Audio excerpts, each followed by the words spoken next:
From statistics, about 80% of cases that have been reported are usually proceed for investigations, and they at the end might end up with us as ODPP now to make that decision whether to charge or not to charge. So the figure could vary, and it's not necessarily that all the ones that the police have handled end up being brought to the ODPP. There are several aspects of those cases that we will deal with later, but some of the emerging crimes include cryptocurrency. This is an area where Wanjiku ideally does not understand. We know Central Bank says Kenya has no active cryptocurrency laws, and we are not engaging in such. However, there have been cases where people have been taken to court for stealing up to 10 million Kenya shillings in cryptocurrency. Maybe you can just try to explain to Mwananchi what this kind of crime is and how to be on the lookout. To be frank, it's a new crime. The thing with cryptocurrency, the way I have understood it, is that you use the virtual space as your banking facility, and also the virtual space as currency that is exchanged there. So it is digital in form. Now it's a new crime, and it's something that we have to try and catch up in terms of trying to enforce it. As CBK has said, there are no specific laws, but I think these are laws that are going to be developed out of best practices. And incidentally, it's one of the reasons why next week we are going to have a forum under the International Association of Prosecutors from the African continent and the world in general to discuss this. What we've been doing is to be innovative, and we use normal banking laws and financial regulations and legislation, but which might not be very sufficient, because explaining the concept of cryptocurrency itself might not fall under normal currency laws that are there. But these are things that we are trying to understand. We are trying to get the expertise. For example, here at the ODPP, we are training a lot of our prosecutors in that area.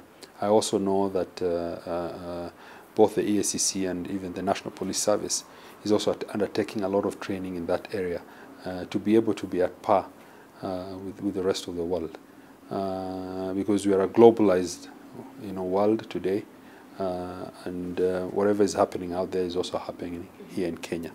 Another aspect of cryptocurrencies, of course, it could be because of the lack of laws and understanding. It is a very conducive way of hiding assets and ill-gotten resources. So we really have to be able to catch up, to be able to understand how do we trace it, and how do we then enforce and prosecute those individuals. On a global front, we see in the year 2021 almost $14 billion was lost in cryptocurrency crimes. Do we have any statistics, whether in East Africa or in Kenya, that probably the prosecutors in the region are following up on? Not really. I can't pinpoint it, and I don't want to come up with figures that do not exist. But again, I'm repeating, this is the reason why we are having this meeting next week in Mombasa. And it's where we're going to share, and maybe now have a forum where we can share information together and be able to have that data. It is still a new concept in Africa, and I think probably Kenya is the one that is leading in terms of even development in IT, in cyber, and now in these issues of cryptocurrency. Yeah. When experts talk about crime, they say one is married to the other. Yeah. And you've spoken about cryptocurrency being aligned with money laundering. How is your office also dealing with that issue, considering that Kenya has reported significant rise in money laundering cases in the last few years? Well, one thing is to build capacity. We have capacity in terms of trying to decipher money laundering. A lot of it lies with the EACC, and also the National Police Service, but we also have the National Intelligence Service, and we are working together with that. And as ODPP, when it comes to money laundering, there's quite a number of cases that we have prosecuted, some successfully, and some that are still in court. So we have that capacity, but now we need to broaden it, because as people are more reliant on technology, these crimes are also changing, and new crimes are emerging out of them. What we've been doing, for example, together with the U.S. Department of Justice, together with the FBI, together with the Crown Prosecution Services from the UK, there's what you call the Basel Institute from Switzerland. We are training quite a number of our officers in digital and cyber crimes to be able to come at par and be able to successfully prosecute and investigate such crimes. So we have not been left behind. You know, Kenya is one of the leaders in the African continent when it comes to technology. We have also not been left behind. We have our own cadre of officers, and we are building that capacity, and I am confident that we shall also be able to face and combat those crimes. The new constitution has been able to give Kenyans an environmental court. Environmental cases have been for years. When you read books, they say they've been treated as misdemeanors and not as felonies. But we have seen the impact of some of those crimes affecting not only human beings but the environment that they live in. Yeah. What are some of the crimes that you're prosecuting in the country connected to environmental crimes that will be part and parcel of the discussion that the African continent as well as the international space are looking into? I know trafficking of wildlife, yeah. And some environmental aspects like trees, sandalwood in Baringo area are some of the cases which have been reported over time that your office is working with. Yeah, there's quite a number that we've done, especially when it comes to wildlife crimes. I think in the region we probably are advanced in battling and combating these crimes. We work very closely with the KWS, for example, when it comes to issues of poaching. We have prosecuted quite a number of cases successfully. There are quite a number of cases that are still in court. One of the biggest cases on trafficking, we have appealed. We're in court. We initially had successfully been able to prosecute, but then there was an appeal, and now we have gone for another appeal that we are appealing. There is quite a number of cases where we as Kenya have successfully been able to arrest tusks, for example, or wildlife trophies that have been exported from Kenya to other countries. We've worked with, for example, Thailand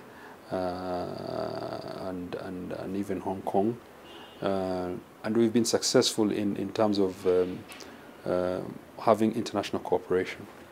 In other environmental areas, we are working with NEMA, for example, the National Environment and Management Authority, to enforce environmental laws in terms of when it comes to pollution, when it comes to destruction of the environment. But there's a lot more. For example, we have built some cooperation with Brazil, which is renowned for having a very robust environmental laws and enforcement. It is only during the COVID period that we had to put a hold on that. But we have been involved in quite a bit in relation to environmental crimes. But I guess we can do better. One of the areas that we really have to refocus on is corruption. Again, we come back to corruption. Corruption around enforcing environmental laws.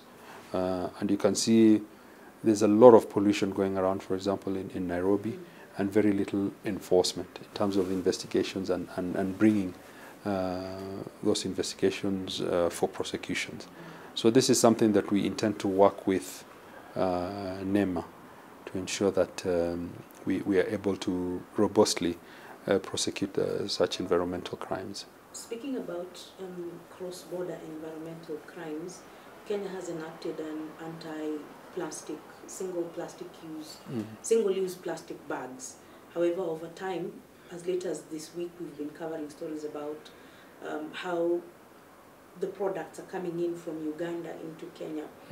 Is it now possible for prosecutors from the region to agree that if there's a syndicate coming from Uganda to Kenya, once this individual has been arrested here, they can be prosecuted for such crimes within the Kenyan jurisdiction, and if they cross over to the other side and they violate an environmental law there, then it will be Uganda's turn to prosecute the individual from Kenya? Of course, we can do that because we have the East African protocols that govern us.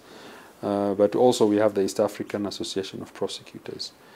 Maybe later that's a good point that I will pick up next week to try and see if we can be able to work on environmental issues.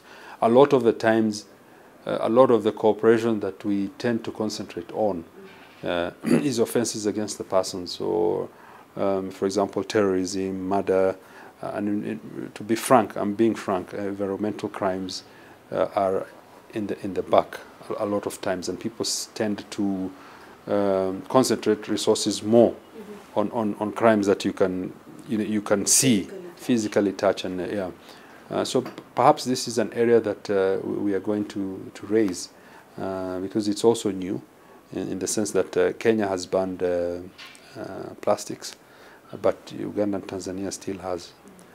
So we will have to see how best to enforce that. But I think the onus falls on us as Kenyans to be able to enforce that. And if it's a crime, then the other countries will, of course, also recognize it as a crime and should be able to help us in enforcing it. In a previous discussion, you've been able to talk to us about how Switzerland is playing a key role in asset recovery. But within the African region, we know some of these criminals have been moving illegally acquired proceeds from Kenya into other parts, maybe in Tanzania, Uganda, South Sudan. How then do you move the discussion to enable countries to bring back what is owed and that has been taken away from illegal proceeds? Yeah, you see, that will depend on our capabilities and capacities to investigate. First, you have to be able to investigate and table facts before we can proceed now to start discussing with them how do we get the monies back or recover the proceeds of crime. I guess the best institutions to address that would be the EACC and the National Police Service, and if that can be done through, and we have quite a number of organizations that we work with. There are regional organizations that deal with corruption. There are regional organizations that deal with investigations and police services, and also prosecutions. So it should not be hard once we are able to trace to be able to apply for what we call mutual legal assistance, which, because we are already a regional bloc and there are protocols that govern that, it should not be hard. For example, we have been able to work with Tanzania, and in 2019 we were able to repatriate back gold and monies that belong to Tanzania. But we've also managed to repatriate fugitives that have run to Tanzania and Uganda to be brought back here to be prosecuted, and vice versa. That is happening day in, day out. In the conference that will begin next Monday for 5 days, what are some of the key areas that prosecutors who will be joining you in that discussion hope to put their heads down to and what are some of the possible solutions, like for emerging crimes, you feel need to be addressed immediately? Yeah, I think first of all, the theme of the conference is effective mechanisms and means of combating emerging crimes and transnational crimes.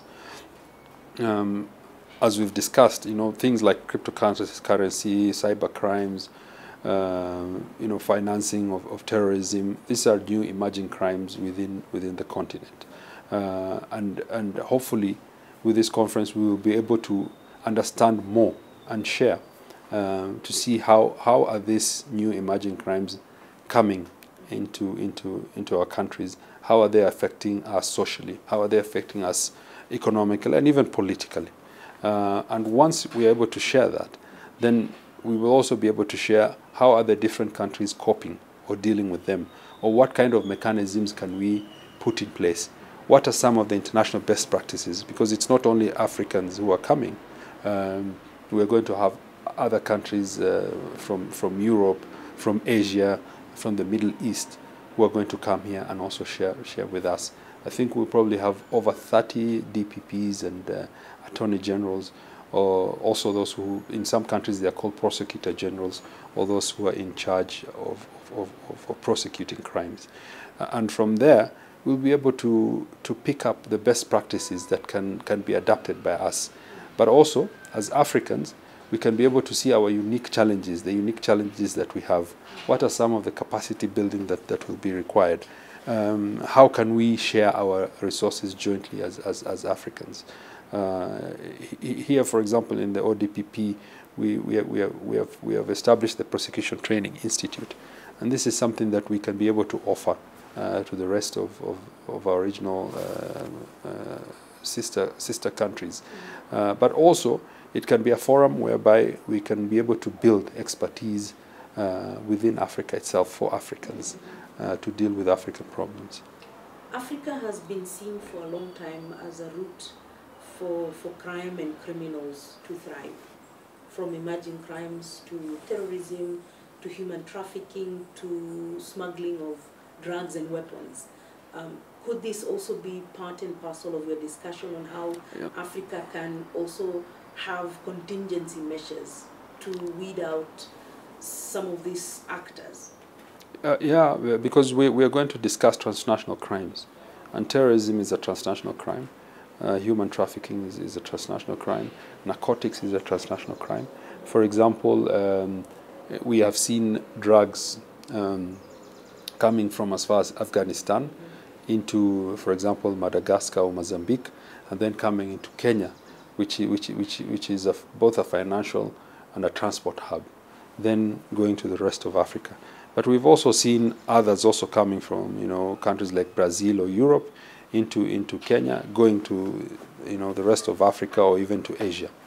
And these are areas that we will be discussing and seeing how best can we put efforts together. But also, how do we get rid of barriers that are around even the laws that we legislate? Because you might have jurisdictions that are common law in Africa and some that are civil, and they all have different ways of dealing with things. But how can we ensure that those conflict of laws are minimized, and how fast can we therefore work together? One way of looking at it is which of the countries maybe have more penalties or are more effective in penalizing certain crimes. If we are able to organize ourselves, then individuals can be taken there to be prosecuted there, or others can be brought here to be prosecuted here, depending on how effective we are. In terms of expertise, how can we share expertise? I think Kenya, we are, for example, in Congo, we are helping. Just yesterday we had the Anti-Corruption Authority here. We are helping in intelligence and combating even terrorism. We are doing that in other countries also. DRC has a new phenomenon, a new problem with terrorism. Mozambique is another area where we are working together. Even Tanzania, we are cooperating with them, and Uganda, because Kenya has been able to deal with terrorism for far much longer than most of these countries. And we have some innovative ways of dealing with terrorism, whether it is through enforcement or through countering violent extremism. So we are going to share that. And these meetings are a way of ensuring that we have that cooperation and coordination, collaboration within the African countries. Before a case reaches your table, there are other agencies that need to investigate, whether it is intelligence or the police service. How best do you think in that discussion that you will have with other prosecutors, engaging other stakeholders in the security sector to make your work easier, so that once you present your case in court, it is watertight? You see, there are different ways of looking at it. There are forums where we all come together.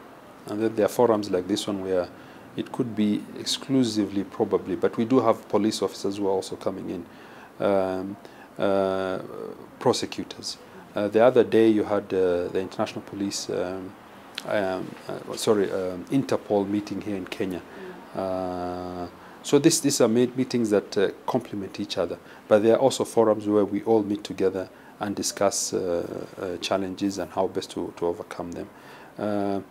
In certain jurisdictions, especially the civil ones, the prosecutors actually are also involved in the investigations. In Kenya, we have demarcated those two. So we are also able to share with them and see, how can this be of value, if at all. But here we have checks and balances that, and we've separated the roles. So we do have other forums that bring us together, and the other forums that are exclusively for the different arms. So like the police for Interpol. I think EACC, there was a meeting the other day in Rwanda that was in relation to anti-corruption. And as I said, last month there was Interpol here, and now we have ours, which is the prosecutors. The beauty of it is, of course, Kenya is in the middle of it and is leading in a lot of these conversations and in leading in actually implementing a lot of international protocols within its jurisdiction. Before I go back to my last question on cryptocurrency, let's talk about the international body of prosecutors. I've only heard you talk about the East African arm. Do we have one for the continent? Yes. Well, there is the International Association of Prosecutors, which is the one that is going to have the conference next week jointly with the East African Association of Prosecutors. Mm-hmm. The International Association of Prosecutors is global, but it has different chapters. There's the African continent. The one that we are going to hold is the African chapter, but it will also include other international prosecutors who will be coming in to also share their experiences. We also have the African Association of Prosecutors, which is African continental, and that has all the countries. The Eastern African Association of Prosecutors, before was East Africa, now it's Eastern Africa, has about 15 countries within the East African region, Eastern, Central, and Southern African region that are working together. Going back to my question on cryptocurrency, because it's a totally new area. Now that you've spoken about you having to use banking laws to prosecute such cases, do you feel there's also a need for Parliament to enact specific security laws towards cryptocurrency, based on the fact that most Kenyans just know cryptocurrency as maybe names like Bitcoin, but they don't understand that even via your phone someone can really do damage to both your bank and M-Pesa accounts? Is there a need to have specifics? Okay. I think there's the cryptocurrencies, but there's also the cybercrime. Yes. And the cryptocurrency could be used to perpetuate a cybercrime, or a cybercrime could actually be used to, for example, if you have cryptocurrency yourself and you have banked it somewhere within the web, and somebody comes and steals, what happens? These are the things that we'll have to be able to govern. And yes, Parliament has to legislate on that, because the reality is the world is moving to that. And sooner or later, Kenya has to catch up. So we are better off preparing now, especially considering that we are far much ahead continentally in issues or matters IT and cyber. It is only prudent that we have those laws. But the most important thing is for us, first of all, to understand and have the capacity, then to be able to enforce and also prosecute them. And this is what we are doing. Bound by time. Time, yeah. Yeah. So some of the environmental cases, I remember the pangolins. Yes. Are they still being smuggled out of Kenya? Definitely.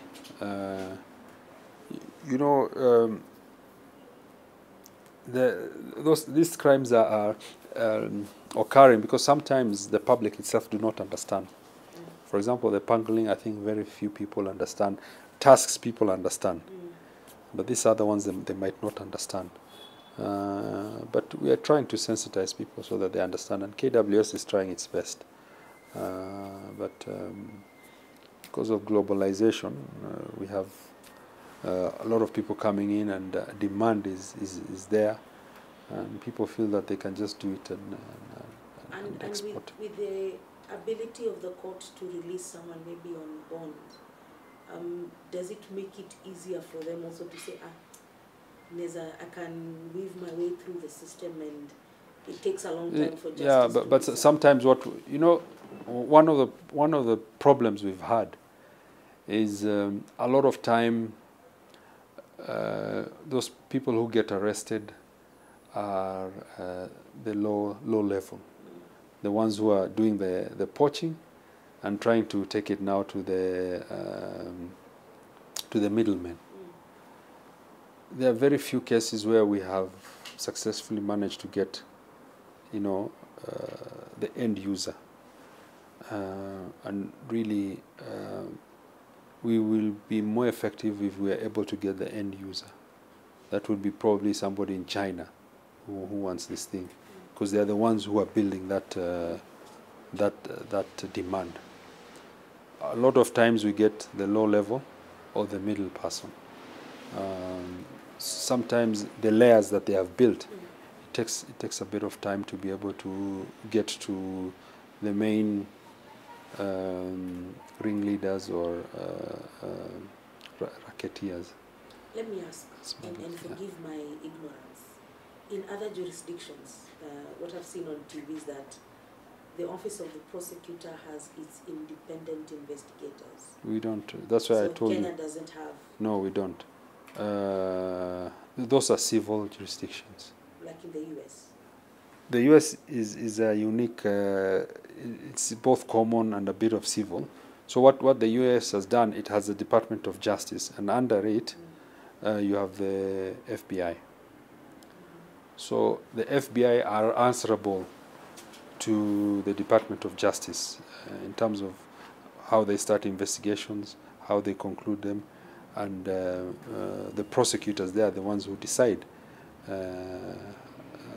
what to prosecute or what not to prosecute, and even they oversee some of the investigations depending on the severity of the crime. We in our constitution and in our act, it is there, but it will take a bit of time because this is new in Kenya. There has been a bit of resistance. This individual would have to have a background in maybe policing and then study a bit of law, or he can use his policing skills and work with a prosecutor to investigate a matter that you're prosecuting? Yeah, you know, investigators really, um,